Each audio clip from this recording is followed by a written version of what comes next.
ఇవాళ ఈ దుర్మార్గమైన కాంగ్రెస్ పార్టీ చేతిలో మోసపోయినరు. ప్రజల తప్పు లేదు. ప్రజల తప్పు ఎంత మాత్రం కాదు. మనమే చక్కగా చెప్పుకోలే, మనం చేసిన పని చెప్పుకోలే.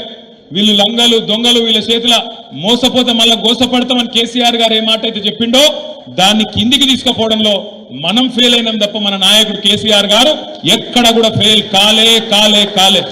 కేసీఆర్ అద్భుతంగా పనిచేసిండు కాబట్టే ఇలా భారతదేశంలో #1 ముఖ్యమంత్రి ఎవరు అని ఆర్టిఫిషియల్ ఇంటెలిజెన్స్ లో ఒకటి ఉంటుంది, గ్రాక్ అని. ఏళ్ళప్పుడు వచ్చింది గ్రాక్ అని.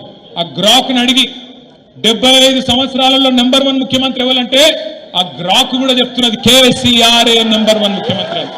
అందుకే నేను అంటున్నా, ఇవాళ మళ్ళీ తిరిగి ఈ గులాబీ జెండా ఏదైతే తెలంగాణ ప్రజల గుండె ధైర్యంగా ఉన్నదో ఈ గులాబీ జెండా మళ్ళీ ఎగరాలనేది నాకు మంత్రి పదవి రావడానికో, వేదిక మీద కూర్చున్న కొంతమంది ఎమ్మెల్యేలు అయితే అనుకో, ముంగట్టున్న మా ఆడబిడ్డలు కొంతమంది లీడర్లు అయితే అనుకో కాదు.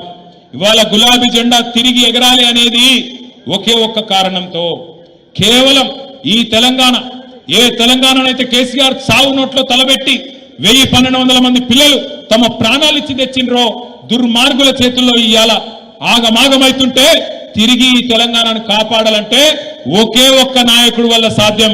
ఎవరా నాయకుడు? అగో అందుకు కావాలి తప్ప 10 ఏళ్ళు కేసీఆర్ గారు ముఖ్యమంత్రిగా చేసిరు.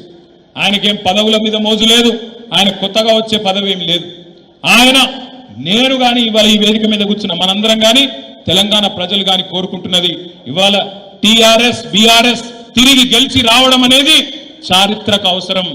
ఆనాడు 24 ఏళ్ల కింద టీఆర్ఎస్ ఎట్లయితే ఒక చారిత్రక సందర్భంలో పుట్టిందో ఇవాళ తిరిగి టీఆర్ఎస్ గెలవడం కూడా మన కోసం కాదు, ఖచ్చితంగా తెలంగాణ ప్రజల కోసం మనం గెలవాలి, నిలవాలి. కాంగ్రెస్ ను బీజేపీని ఎండగట్టాలి, ఊరూరా కలిసి కొట్లాడాలి.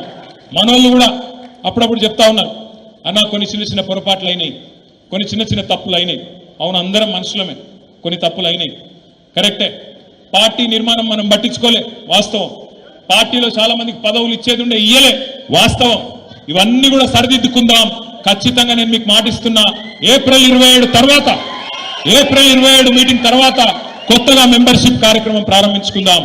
మెంబర్షిప్ కార్యక్రమాన్ని ప్రారంభించుకొని కొత్త కమిటీలు, ఈ కొత్త కమిటీలల్లా మొఖాలు చూసేది లేదు. ఇక రసమై బాలకృష్ణ మనిషి, అవి ఆయన కల్వకుంట్ల సంజయ్ మనిషి, గవేం లేవు.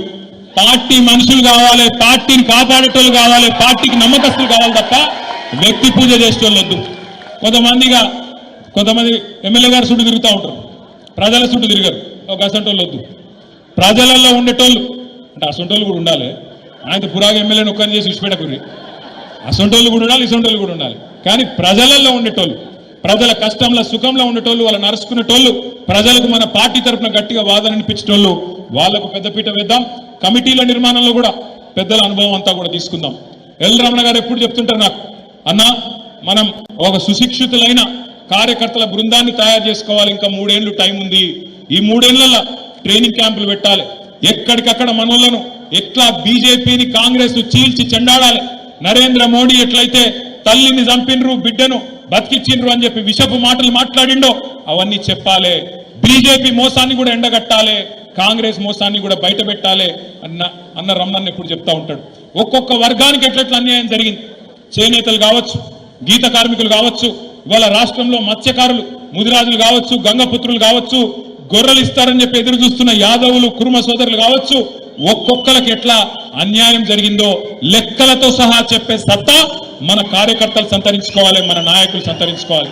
ఎవరిని ఇట్లా ముట్టుకున్నా ఏదో ఉత్తగా మాట్లాడినామన్నట్టు మాట్లాడు కాదు, బూతులు తిట్టుడు కాదు, సబ్జెక్టుతో సహా మాట్లాడే సత్తా, సబ్జెక్టుతో సహా వివరించే సత్తా మన నాయకులు సంతరించుకోవాలి, మన కార్యకర్తలు సంతరించుకోవాలి. దానికోసం ఇప్పటికే మనం కట్టుకున్న 32 జిల్లా పార్టీ ఆఫీసులు ఉన్నాయి. ఆ పార్టీ ఆఫీసులన్నింటినీ యాక్టివేట్ చేద్దాం. ఏ జిల్లాకా జిల్లా శిక్షణ కార్యక్రమాలు పెట్టుకుందాం. ఈ సంవత్సరం అంతా కూడా ఒకవైపు సంస్థాగత నిర్మాణం, మరొక వైపు సిల్వర్ జూబ్లీ వేడుకలు, మరొక వైపు ఒకవేళ రేవంత్ రెడ్డి గిన్న దబ్బన ధైర్యం తెచ్చుకొని, సోయి తెచ్చుకొని స్థానిక సంస్థల ఎలక్షన్లు పెట్టిండే అనుకో, జెడ్పీటీసీ, ఎంపీటీసీ, సర్పంచ్ ఎలక్షన్లు పెట్టిండనుకో, ఇప్పుడే కౌశిక్ రెడ్డి చెప్పిండు మీకు, నేను కూడా మీకు మాటిస్తున్నా, మీరందరూ కష్టపడితేనే ఇక్కడ మేము కూర్చున్నాం.